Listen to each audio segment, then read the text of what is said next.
अस्सलाम वालेकुम dear students, welcome to the study guiders. आज हम सॉल्व कर रहे हैं एक्सरसाइज 5.5 का क्वेश्चन नंबर 6। देखें, इसमें हमसे ये रिक्वायर किया गया है कि इंडिकेट करें कि कोई भी रिलेशन क्या वो इनटू फंक्शन है या वन टू वन फंक्शन है या ऑन टू फंक्शन है या वो बाइजेक्टिव फंक्शन है वगैरह। ठीक है, तो उसके अलावा हमने इनकी डोमेन और रेंज भी फाइंड करनी है। अच्छा, इस क्वेश्चन को मैपिंग के बगैर भी सॉल्व किया जा सकता है, लेकिन अगर हम मैपिंग करें तो वो ज़्यादा बेहतर है और अच्छा भी लगेगा और वो क्लियर भी ज़्यादा लगेगा। तो हम इस रिलेशन को मैप करते हैं। देखें जी, हमने दो ओवल शेप बना लेनी है और अच्छा, ये सारा मैपिंग का जो प्रोसेस है वो इससे पिछली वीडियो में मैंने बहुत डिटेल से समझाया है। अगर तो आपको इसमें कोई एम्बिगुइटी लगे, कोई आपको समझ ना आए, तो आप वो वीडियो ज़रूर देखिएगा।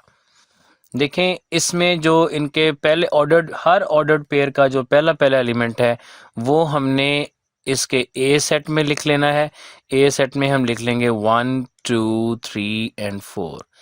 इसी तरह से जो दूसरा दूसरा ऑर्डर्ड पेयर में एलिमेंट है उसको हम सेट बी के साथ एसोसिएट कर देंगे 1 2 3 4। और जिस तरह ऑर्डर्ड पेयर में ये नंबर्स मौजूद हैं हम इनको उसी तरह से मैप करेंगे। 1 के साथ 1 है और 2 के साथ 2 है, 3 के साथ 3 है, 4 के साथ 4 है। देखें बच्चे, अब ऐसा करने के बाद हमने ये देखा कि देखें, सेट ए का कोई भी एलिमेंट ना तो मिसिंग है ना वो रिपीट हो रहा है, लिहाजा ये एक फंक्शन है। और ये फंक्शन है ए टू बी, लिहाजा इसको हम ए टू बी यहाँ पे मेंशन कर देते हैं R1 के लिए। अच्छा, अब हम इसकी डोमेन और रेंज भी फाइंड कर लेते हैं। देखें जी, जो डोमेन ऑफ R1 है वो उसके ये पहले पहले एलिमेंट होंगे 1 2 3 4। ये इसकी डोमेन है 1 2 3 4। और इसकी जो रेंज है, रेंज ऑफ R1, वो जो सेट बी के एलिमेंट्स हैं यानी कि दूसरा दूसरा एलिमेंट हर ऑर्डर पेयर का, वो भी 1 2 3 4 है। अब हम यहाँ पे लिख सकते हैं कि as domain of R1 is equal to A. एक बात ये हो गई, और दूसरी रीज़न हम ये देते हैं कि for all x belongs to A appear in one and only one ordered pair in R1। So अब इसका रिजल्ट क्या है?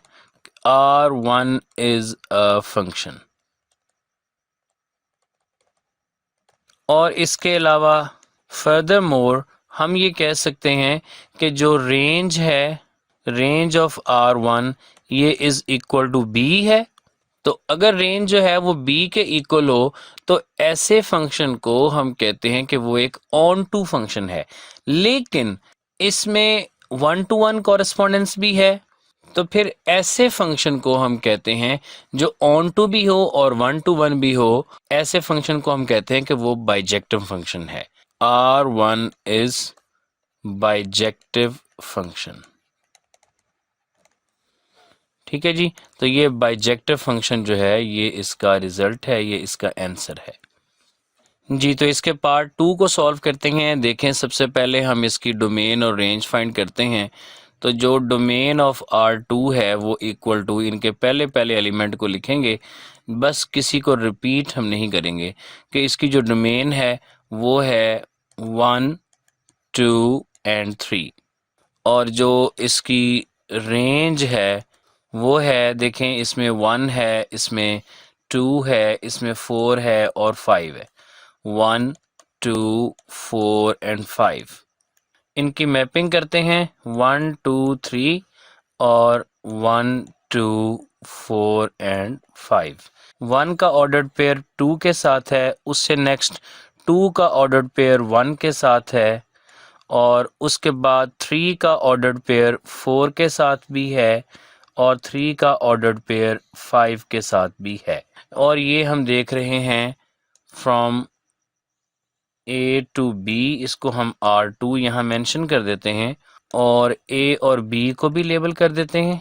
अब देखें यहाँ पर जो इसकी डोमेन है बच्चों, डोमेन ऑफ R2 वो तो इक्वल टू A है, but X belongs to A does not appear in one and only one ordered pair. ये देखें ना, जो 3 है वो 4 का भी इमेज है और 5 का भी इमेज है।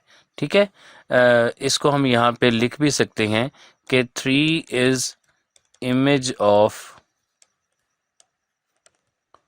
4 एंड 5। सो इसका रिजल्ट क्या हुआ,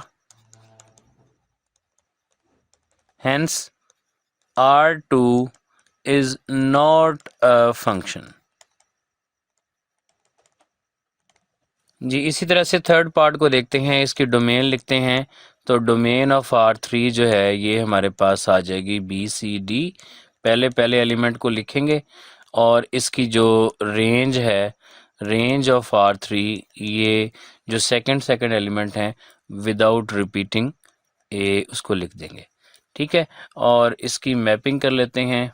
मैपिंग में सेट ए में आ जाएंगे BCD, सेट बी में जस्ट ए। और मैपिंग इनकी किस तरह से होगी, देखें, बी का ऑर्डर्ड पेयर ए के साथ है और सी का ऑर्डर्ड पेयर भी ए के साथ है और डी का ऑर्डर्ड पेयर भी ए के साथ है। इसमें कोई भी एलिमेंट जो है वो सेट ए का मिसिंग नहीं है और कोई भी रिपीट नहीं हो रहा, तो इसका मतलब कि जो R3 है वो एक फंक्शन है। ठीक है, लेकिन इसकी जो रेंज है वो सेट बी के इक्वल है, तो इसका मतलब है कि ये एक ऑन टू फंक्शन है। तो इसको हम अब किस तरह से इसका रिजल्ट लिखेंगे, इसको हम लिखेंगे कि here domain of R3 is equal to A and X belongs to A appear only once in ordered pairs in R3. So R3 is a function.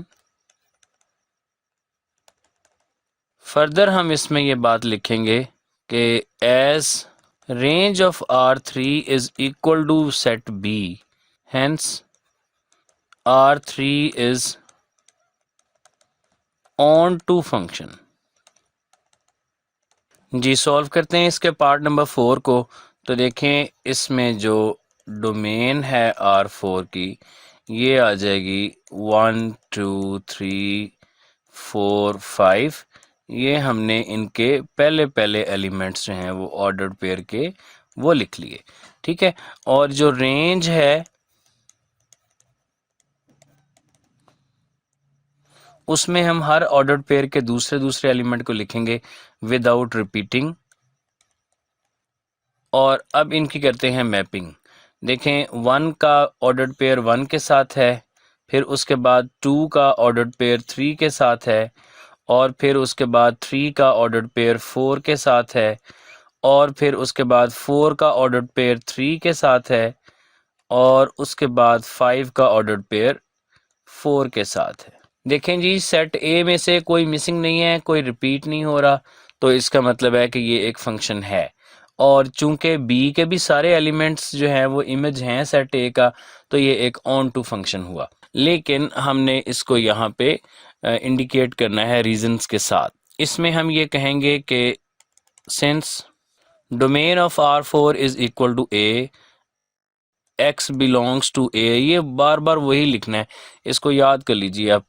X belongs to A appears one and only one appears in one and only one ordered pair in R4. So R4 is a function. Further हमने इसमें लिखना है कि since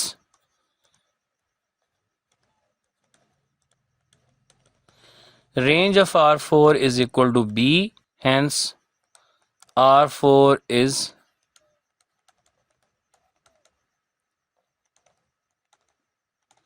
on to function। जी बच्चों, solve करते हैं इसके part number 5 को। तो सबसे पहले हम इसकी डोमेन और रेंज लिख लेते हैं। तो डोमेन ऑफ R5 पहला एलिमेंट लिखेंगे, वो आ जाएगी A B C और D। उसके बाद इसकी हम रेंज लिखते हैं, तो रेंज इसकी आ जाएगी दूसरे एलिमेंट को विदाउट रिपीट किए वो हम लिखें तो ये आ जाएगा ABDE। अब इनकी मैपिंग करते हैं, पता चल जाएगा ये फंक्शन है या नहीं, और है तो कौन सा फंक्शन। देखें A को B के साथ इसका ऑर्डर्ड पेयर है तो A को B के साथ एसोसिएट कर देते हैं और B को A के साथ एसोसिएट कर देते हैं। इसी तरह से C का जो इमेज है वो D के साथ है और D जो है वो A के साथ अटैच है। तो देखें बच्चों, इसमें कोई भी सेट A का जो एलिमेंट है वो ना तो मिसिंग है और ना वो रिपीट हो रहा है, तो इसका मतलब ये एक फंक्शन है। और इसमें सेट बी जो है उसके भी सारे एलिमेंट मौजूद हैं, तो ये एक ऑन टू फंक्शन हुआ। लेकिन इसमें चूंकि एक 1-to-1 कॉरेस्पॉन्डेंस भी है, लिहाजा ये ऑन टू भी है 1-to-1 भी है, तो इसको हम एक बाइजेक्टिव फंक्शन कहेंगे। ठीक है ना, ये एक बाइजेक्टिव फंक्शन है। तो इनके रीजंस लिख देते हैं। Since domain of R5 is equal to A and X belongs to A appears one and only one ordered pair in R5, so R5 is a function. Further हम इसमें लिखेंगे कि since range of R5 is equal to B and there exists 1-to-1 correspondence, hence R5 is bijective function. जी बच्चे, R6 को देखें, 1 का ordered pair 2 के साथ है और 2 का ऑर्डर्ड पेयर 3 के साथ है, और फिर उसके बाद 1 का ऑर्डर्ड पेयर फिर 3 के साथ है और उसके बाद 3 का ऑर्डर्ड पेयर 4 के साथ है। ठीक है, तो बच्चों अगर आप इस एलिमेंट को देखते हैं तो देखें ये एलिमेंट 2 दफ़ा आ रहा है सेट बी के साथ, तो इसका मतलब है कि ये एक फंक्शन नहीं है। इसकी रीज़न हम लिखेंगे, डोमेन और रेंज पहले फाइंड कर लेंगे। डोमेन ऑफ R6 जो है वो 1 2 3 है और रेंज ऑफ R6 जो है वो 2 3 4 है। तो हम यहाँ पे लिखेंगे since for all x belongs to A does not appear in one and only one ordered pair in R6, hence R6 is not a function. जी बच्चों, 7th पार्ट में हमें इसका मैप दिया गया है। तो अगर हम इसको देखें तो देखें बच्चों, इसमें 1 का ऑर्डर्ड पेयर ना R के साथ और 3 का P के साथ और 5 का S के साथ, तो इसमें ये सेट A है, ये सेट B है। तो हम पहले इसकी लिख लेते हैं डोमेन, तो वो सेट A के इक्वल ही है और वो आ जाएगी 1 3 5, और इसकी रेंज में वो एलिमेंट्स आएंगे जिनके साथ ये एरो जाके जिनकी तरफ ये एरो जा रहा है, क्योंकि यही ऑर्डर्ड पेयर में मौजूद हैं। इसमें जो यहाँ पे Q एलिमेंट मौजूद है ये ऑर्डर्ड पेयर में शामिल नहीं है, तो इसको फिर हम रेंज में भी नहीं लिखेंगे, तो ये आ जाएगी P R और S, ये रेंज में आ जाएगा। ठीक है ना, और चूंकि अब यहाँ पे देखें हम ये रीज़न दे सकते हैं, इस जो डोमेन ऑफ R7 है वो सेट A के इक्वल है और कोई भी एलिमेंट मिसिंग नहीं है, कोई भी रिपीट नहीं हो रहा, तो इसका मतलब है कि R7 जो है ना वो एक फंक्शन तो है, लेकिन सेट B में एक एलिमेंट मिस हो रहा है, इसका मतलब है कि ये एक इनटू फंक्शन है और इसमें 1-to-1 कॉरेस्पॉन्डेंस भी मौजूद है, ये फिर एक इनटू भी है और ये एक 1-to-1 भी है, सो ये इंजेक्टिव फंक्शन होगा। ठीक है, तो इसकी ये रीज़न हम यहाँ पे लिख देते हैं सारी। Since domain of R7 is equal to A and for all x belongs to A appear in one and only one ordered pair in R7, so R7 is a function। उसके अलावा हम लिखेंगे कि सिंस जो range of R7 है ये proper subset है B का and there exist 1-to-1 correspondence, hence R7 is injective function. जी बच्चों, देखें पार्ट नंबर 8 में देखते ही पता चल रहा है कि R8 में ये एक एलिमेंट 5 जो है वो मिसिंग है, यानी कि इसकी डोमेन सेट A के इक्वल नहीं है, लिहाजा ये एक फंक्शन नहीं है। तो यही हम यहाँ पे लिख देंगे, लेकिन पहले उसकी डोमेन और रेंज हमने फाइंड करनी है। ये लाजमी फाइंड करनी है, क्योंकि ये हमें क्वेश्चन में कहा गया है कि इसकी डोमेन और रेंज दोनों फाइंड करें। तो डोमेन ऑफ R8 जो है वो आ जाएगी, जिसमें से एरो निकल रहा है डोमेन में हमने सिर्फ वही लिखना है, 5 इसमें शामिल नहीं है, 5 मिसिंग है। तो ये 1, 3 और 7। अच्छा, अब इसकी रेंज लिखते हैं।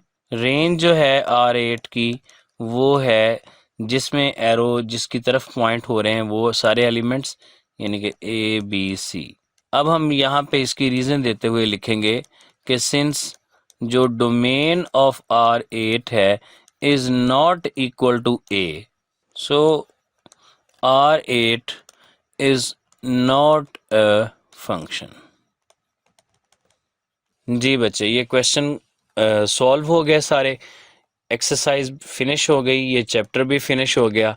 सिर्फ इसकी रिव्यू एक्सरसाइज रह गई, वो हम अगली वीडियो में इंशाल्लाह करेंगे और ये चैप्टर ख़त्म हो जाएगा। बच्चों, ये जो फंक्शन वाले क्वेश्चंस हैं ये एज ए लॉन्ग क्वेश्चन आते हैं, वेरी इंपॉर्टेंट क्वेश्चंस हैं और ये हैं भी इजी, थोड़े से कॉन्सेप्चुअल हैं। अगर आपको ये समझ ना आए तो आप इससे पिछली वीडियो जो है उसको ज़रूर देखें, उसमें मैंने डिटेल से समझाया हुआ है और इन क्वेश्चन में भी मैंने ये बात की। ना पता चले तो आप वीडियो को दोबारा देख लें। आई होप सो कि आपको इसकी ज़रूर समझ आ जाएगी। ईजी सा है, बस थोड़ा सा लॉजिकल है, ईजी है।